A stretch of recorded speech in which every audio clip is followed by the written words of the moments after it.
how I plan to make it in America and buy it in America. Not just say it. Not just say save the teachers and borrow $27 billion more. Not just say make it in America and try to get elected again on that nice speech, on that tagline. But I really want to solve the problem. I really want to get to the bottom of it and fix it so that we can do these things and not just talk about it so I'm elected. I'm not going to Washington to be a congressman and to enjoy that lifestyle. I want to win this election so I can fix some problems. So I can make sure the future is brighter for my children and not getting dimmer the way it's going now. I could care less about pomp and circumstance. I got all the medals, the rank, all that stuff. You know what? I love flying jets. I love taking care of my squadron. All that stuff, call me Rick. As your congressman, I will love fixing problems. That's what I want to do. George. Rick, when I seen you out in the parking lot, driving up in a red scooter, Yeah. and your wife noticed that there's a company that advertises on television that they will give you a free scooter and charge it to Medicare. Yeah.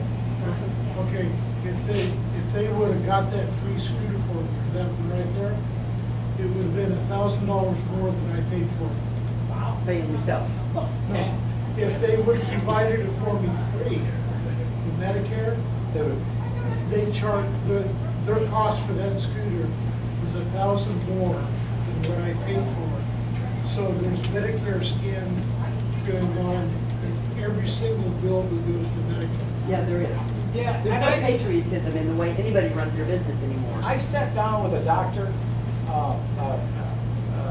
military doctor actually, he was the husband of one of my pilots, and asked him what he thought, because he was doing his internship in the civilian world, and said it was great, a lot of things going well, came to the military, and said the paperwork was ridiculous, whatever. But he said, well, give me some solutions. What do you think we should do? And one of the ideas he had is charge everybody the same. If you go into the emergency room and you have Kaiser or Blue Shield, Blue Cross, whatever, you get a bill for maybe, I'm just going to pick a number, $500. If you walk in uninsured, that same bill might be $5,000. Why? To be really good. Why? And then we complain about our uninsured, saying, well, if you're not insured, then everybody has to pay your bill because you're not going to pay it. Why? Why does an uninsured person get a pass? They got a bill. But guess what? If we gave them the same bill that we give insurance companies, they would be in a much better position to pay it. No, And what they I'm- wouldn't go unpaid for us to pay. What I'm trying to say on that is I don't believe that they should have had to charge the amount I did. They advertised, so that's an expense. But there was an excessive difference. Yeah, well, and that gets to my point of why would you pay this a different price than Medicare? Why isn't it the cheaper price for everybody? Why are they? Well, government regulation is part of it. Loopholes, yeah. To fulfill all the requirements to work with Medicare, they have to put more in it. And I can see giving them that it takes to comply with the regulations. But there's an awful lot of padding in about 75% more cost. Yeah. There's Yeah, no that's gotta be- reality in any of it. Yeah, so that's gotta be looked at. No, those are, and when I'm Yeah, trying to go after this Medicare, $100 billion, those are things we need to look at and try to figure out. It's good, George, thanks. What else you got? Wait, Why is it that we basically turned over the initiative to the Soviet Union on the anti-ballistic missile program? I understand we no longer have a launch on warning. I even heard Obama say that there's no problem with us absorbing the first strike. Yeah. So well, much out. one, I will say you've just dated yourself, Wayne, Yeah. because it's Russia and not the Soviet Union. Okay. But it's still wicked. So far. But I understand what you're saying. I am unaware of that statement by President Obama. I am unaware of that. And there is no, for the people, okay, you think about a first strike from Russia, China, some of these countries that have multiple warheads. Let's not even think about that. Let's think about a first strike by North Korea or Iran, where it's a single missile that lands in San Francisco or DC. There is no surviving that first strike. Oh yeah, the country might survive, but there should never be an acceptance of that type of reality in our future. We should do all we can to make sure that doesn't happen. A first strike of just one missile is unacceptable. I concur. So- And that's why I asked about the anti-ballistic Yeah, missile. now when you talk about Protect the this, coasts. and I've had this question a little different ways before, but I think that in this 21st century, with technology the way it is, and with some very bad characters out there working very hard and diligently, I think we will face, whether it's a rogue nation like North Korea or Iran, or a terrorist organization like Al-Qaeda or Hamas, I think we will face a nuclear threat at some time in the future, somehow, some way. Fortunately, right now, our nuclear players out there play nice with each other. You know, we spent 50 years in a Cold War with the Soviet Union, and as much as we did bad things to each other, we never launched a nuclear missile. In the future, with technology speeding along, I think we have to prepare and do all the things to delay it as much as possible. Diplomacy, sanctions, all that stuff to prevent it as long as possible. But we have to start thinking about how to handle an entity with a nuclear weapon. How are we going to protect the American people from that? And I tell you what, the first thing on that list is anti-missile technology. It works. We have it. I've seen the launch myself.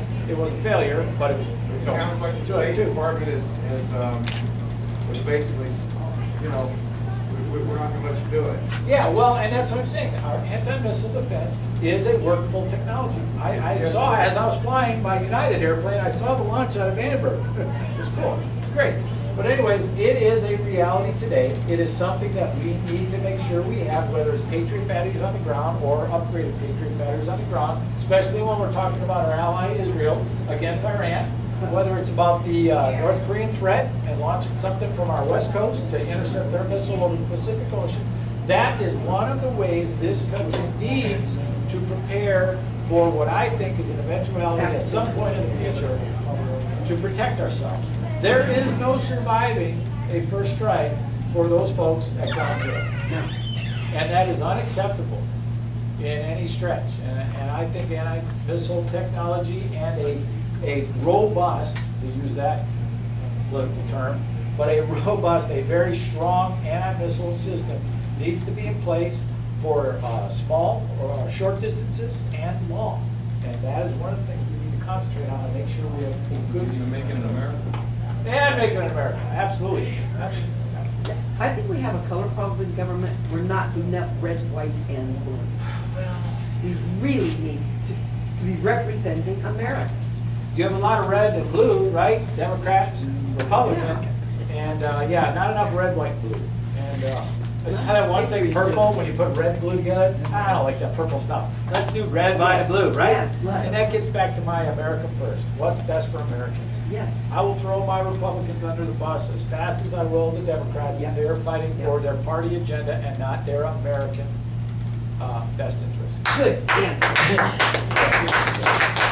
Yes, sir. I saw a program about counterfeit IDs, and that was a problem with 9/11 that they really don't cover, and they haven't covered it yet really for our airplanes. And apparently now you can go to China, you can send them your picture and wire them the money. For $200, they send you ID back. It could come in a pair of shoes, it could come in a book. It comes to you, and it could be, you know, from another state. So then they in this video they showed, the guy took a look at it and rated it from A, B, C, D, E, F, and he said it would, and A being the best, it was B rated. All the holographs, everything was there. And so, yes, it would let them on, so you get counterfeit ID and let them onto the airplanes. Again, it still hasn't been covered. Also, the person could take and get this and say it says Washington ID. They could come to California and say, hey, here's my Washington ID, I need my driver's license for California. So then they give them a California driver's license, now they can use it for everything they want. They can register to vote, all the things they need. Yeah, you know, 21st century, right? I love the 21st century. I love technology. I love the promise. You know, I love my clicker on my TV. You know, I grew up, some of you remember this, where you had 4 channels and the clicker was the kid, Yeah. right? Hey, Rick, get up and change the channel, right? Yeah. I love my clickers. Technology is great. However, as bad players use it, they can do it for bad things. So we have to up our game on the other side. And what you're speaking of, I really will tell you right now, I don't have a specific answer. I don't, you know, I haven't thought about that too much, but I will tell you that in the military, we have something called a CAC card, or a computer access card. And it is, got a little chip on it, it's got my picture. And if I am accessing anything like my computer or something that is secure, I have to put it in, and then I have to enter a code. So it's not just my picture. I have to actually use my brain and enter my code to access whatever I'm trying to access. And some of these security things can be used. Another great way of solving this, and a lot of people have this technology already, that you have your fingerprint. Instead of the card, you have your fingerprint. And then my idea is add on top of that a code. So if you want to get on the airplane, fingerprint, code, I don't know if that's the right answer, but you can do these things. You start to talk about, oh, what about the Orwellian government's got too much information? You have to protect your privacy, but we have to have some security. In the 21st century, you can do both.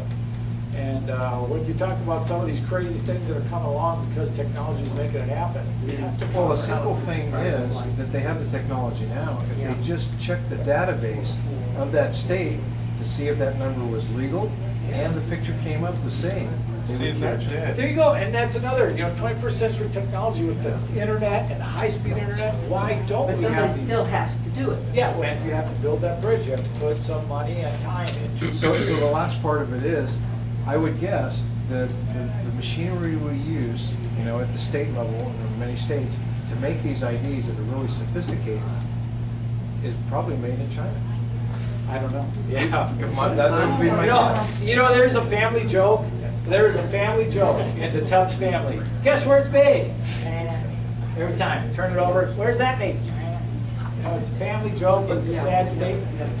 So, yeah, I mean, maybe you're right, because so much is made. You know, when we run across Made in America, it's like a celebration in the family. Absolutely. It's Made in America, yay! So you have to buy secondhand. So- I just made it in America. Oh, my goodness. Yeah, I mean, and we can work on this. I mean, we can up this stuff. And technology is the answer for technology. Yes. You know, it really is. So what do you got, Robert? Rick, on the note that he's talking about, if any one of us in this room today go to Target and buy a bottle of beer, they're going to scan our ID using the magnetic strip on the back just to prove we're over 21. You could be 90 and they're going to do that. So if Target can do it, so can the airports.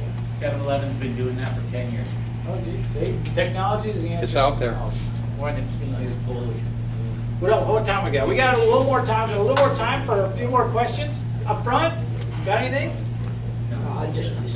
All right. You liking what, I got a question. You liking what you're hearing? Yeah.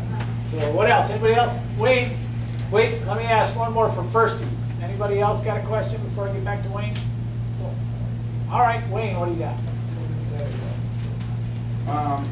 What is your position on auditing the Federal Reserve? Oh, absolutely. You know, Ron Paul, for better or for worse, he's got a following of some very ardent, very passionate people, and there's a reason. Ron Paul has been one of the most outspoken defenders of the Constitution. Yes. And I would absolutely add my name to his bill as a sponsor to audit the Fed. One of the reasons why is because in 2008, when our country was going through an incredible recession, very painful for so many Americans, the Fed made, I forget the exact number, 67 billion, some crazy amount, above 50, below $100 billion. They made record profit during a recession. Really? Wait a minute. That idea right there, or that fact alone, should give us the desire to poke under the books there and find out what is going on over there at the Fed. And if this is an arm of our government, but not really, well, let's make it, accountable to the public. There's hardly a business or in this country that doesn't run an audit Yeah. at some point. I mean, even this morning, you're gonna have a bookkeeper somewhere. Yeah, and with the power and the effect that the Fed has on the American public, I think we deserve to know what they're doing over there at an audit. It would be something I would support, absolutely. Yes? And you were talking about the Constitution. It's not honored in America. It's not really taught in the school, even though they're mandated by Congress to set that aside, because I've gone to some constitutional seminars. And if our government would start implementing the Constitution, it could go down from there. Instead, there are a few pockets of constitutionalists, but as a government, it is not. Yeah, and you heard my common sense conservative constitutional, right? It's a great document, and it's really 5,000 years of human history, the lessons of human history incorporated in that document. Our founding fathers were very, very smart, very educated, very practical, pragmatic. There's a lot of compromises in the Constitution, a lot, between what someone wanted and someone else wanted. It's amazing if you read the history behind the Constitution and what went into it and how they worked together and fought like dogs, called each other names, terrible stuff I wouldn't do. Our founding fathers that we respect and honor and worship at some level. And they and they came together with a compromise of the Constitution and how it works so well for us. Absolutely, we have to look to it. Now, it'd be great if we could just snap back, but we have to look at it. I think that we should, in each bill, use the authority from the Constitution of the bill. There should be a segment that says the Constitution, Article 1, Section 8, whatever it is, gives us the authority for this bill. And the source of funds, along with that. Source of funds. When you're gonna pass a bill, what's it gonna Oh, cost? where's Where's the money come from? Where's the money come from? Yeah, like. And the constitutional basis for doing that, yeah. It'd be good. Anybody else? Anybody else? We're getting, yep, Robert? I'm going to change this up a little bit, Rick, if I could. You've probably had a lot of people ask you questions, but I'd like to ask the group a question. Anyone who supports Rick, and I'm local for 20 years, and I'm going to put myself out there today, I stand behind and I support Rick 100%. I'd like to honor Rick with a group photo today. When you mentioned the red, white, and blue, I brought the red, white, and blue, and I would like to pose anyone with Rick who would like to have a photo. And what we're going to do is we're going to post them on the internet. And if you buy a print, the money will go to Rick's campaign. Do we I have like a that. price? So if you support Rick, step behind him, and we'll do that today. You mean as a group or individual? Both. We'll do both. We'll do a group and we'll do individual. Photographer, great idea. So again, my support to Rick and. Thanks, Robert, that'll be great. And well, then I'm gonna wrap up. And again, thank you very much for spending your afternoon with me. I know it's beautiful outside, I'm looking forward to getting back out there. Thank you for listening and for your questions. And if you like what you've heard, if you want me to be your congressman, if you want to see what I've been talking about, representing you and being your voice on the East Coast, then please sign up. Well, first vote, please vote. Sign up and help me out, and if you can write that check, please do it on the way out the door. It has been a pleasure. And I will give you one more promise today. As your congressman, I'll come back and do these some more. I really, yes, absolutely. Are you members in the Tea Party? Am I a member of a Tea Party? I helped found the Solano Tea Party here with Rod back there. I was one of the members. I was one of the first members, put it that way. And I'll explain that to you. The Tea Party to me are good Americans that have said enough and have been willing to get off the couch and do something about it. That's what the Tea Party's all about. I was in a very bipartisan group. It was hilarious. I loved it. I was in a very bipartisan group of folks, and it was a budget exercise that somebody put together on a national level. And I talked about the Tea Party as being any American that's willing to get off the couch and do something about it. Like us here, and a couple of my liberal friends across the table almost picked their shoes off and throw them at me. It's like, no, this is what America's about. Getting involved, making your voice heard, going out there and doing something and being a part of the system. America is of the people, by the people, for the people. That's our government. And if you decide to join a Tea Party, political group, a women's federated group, something where you have an impact on the politics in your area from local all the way up, that is wonderful. That is American. And yes, I support the ideas of limited government, fiscal responsibility, and constitutional government, which are the tenets of the Tea Party. But I do not consider myself a Tea Party candidate. I consider myself a Republican candidate. I consider myself a candidate that will represent all of my district, whether you're an SCIU member, a Tea Party member, decline the state, whatever you are, I want to be your congressman. And so I don't want to label myself as anything out there other than a candidate trying to represent you. And I do take Republican. So there you go. If that answers your question. You mentioned it. Indiana just discovered the Tea Party's alive and well. Sorry, Dick. That's right. Sorry, Mr. Luger. Great. Well, okay, then I'm going to wrap up. And again, thank you very much. Looking forward. We got less than 4 weeks, coming up on 3 weeks till the primary. And assuming that I make it through the primary, come on back. We'll be doing some more of these, helping you get elected in November. It's very exciting. Very exciting. So you can see my wife, Christy, or Dave, where'd Dave go? On the way out the door to sign up or write a check. Dave had to leave. Oh. Yeah, so it's me. Never mind. Simi. Or Simi. Tim. Tim's over there. He can help out. Tim, we will take your hugs, your money, your check, your kind words, and your unkind words if you need them. But, All right.